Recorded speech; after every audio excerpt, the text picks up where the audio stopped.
말씀 보겠습니다. 잠언 18장 22절 말씀입니다. 같이 읽겠습니다. 아내를 얻는 자는 복을 얻고 여호와께 은총을 받는 자니라. 아멘. 잠언 18장 22절 아내를 얻는 자에게 주어지는 복이라는 제목으로 말씀 보도록 하겠습니다. 신자는 가정을 믿음의 보금자리로 만들기 위해 힘쓰는 자입니다. 왜요? 이 가정이 하나님이 주신 은혜의 보금자리임을 잘 알기 때문입니다. 오늘 본문을 통해서 이에 대해 함께 살펴보도록 하겠습니다. 오늘 잠언 기자는 아내를 얻는 자는 복을 얻고 여호와께 은총을 받는 자라고 말하고 있습니다. 이것을 타번역본에서는 아내를 찾은 자는 행복을 찾은 자요 여호와께 은총을 입은 자이다 라고 번역하고 있습니다.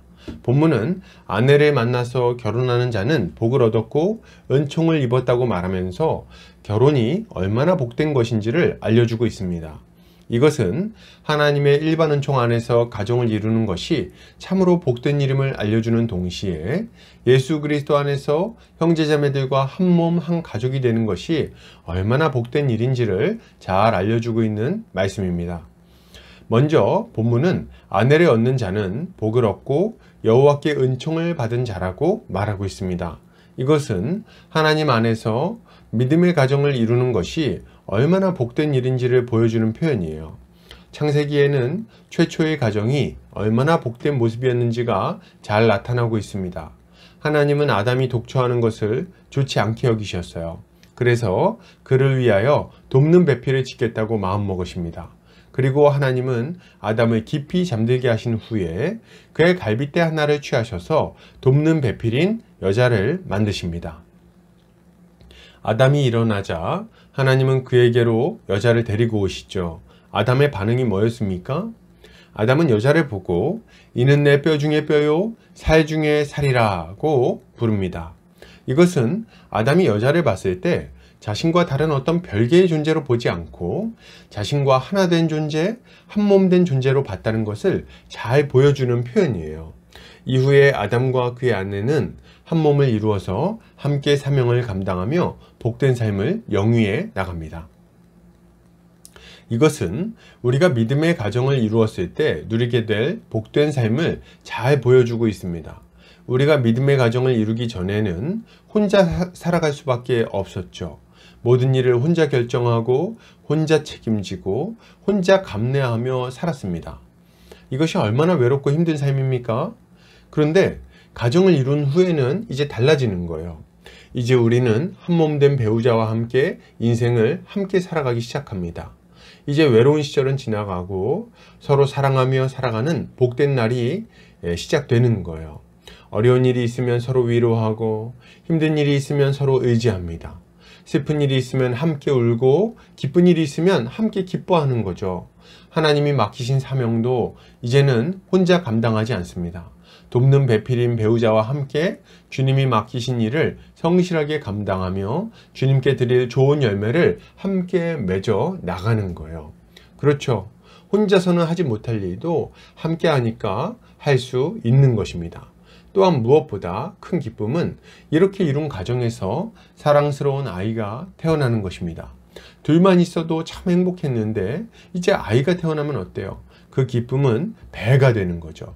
이것이 믿음의 가정에서 우리가 누리게 될 복된 삶이라고 할 수 있는 것입니다. 이것을 생각할 때 이 모든 복을 허락하시는 하나님께 감사하지 않을 수 없는 거예요.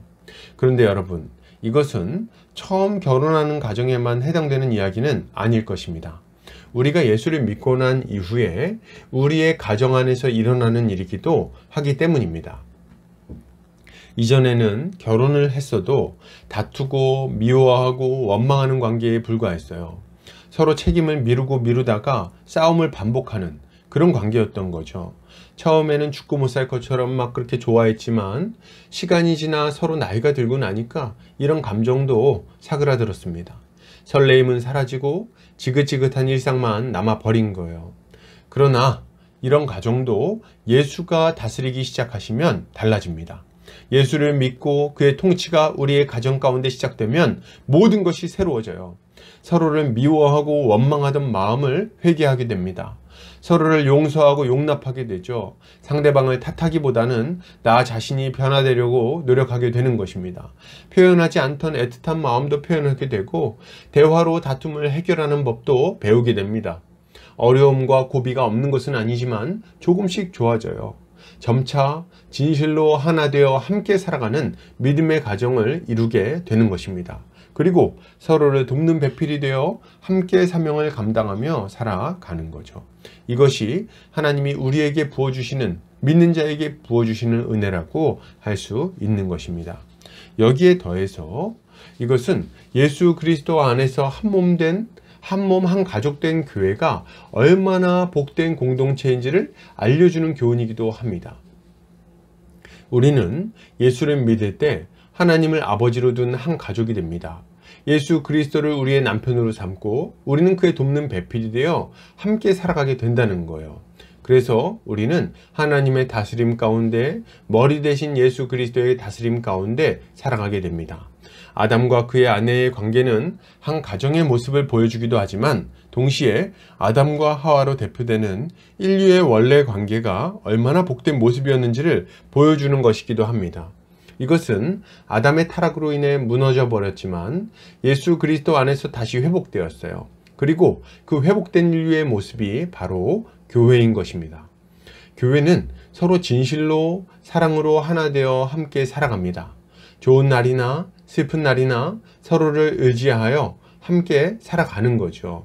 그리고 교회는 서로의 돕는 배필이 되어서 함께 사명을 감당하기도 합니다.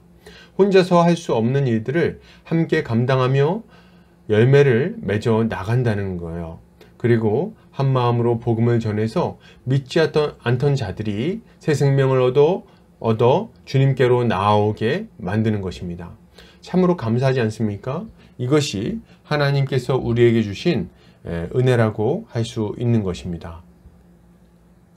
그러므로 여러분, 이것을 생각할 때 우리는 어떤 삶을 살아야 되겠습니까?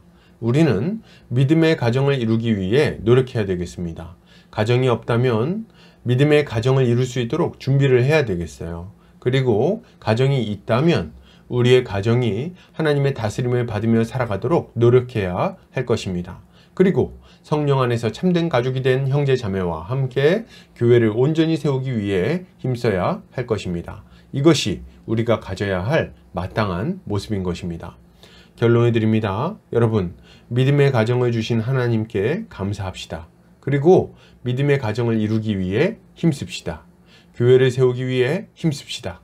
이렇게 할 때 우리의 인생은 참으로 복된 모습으로 세워지게 될 것입니다.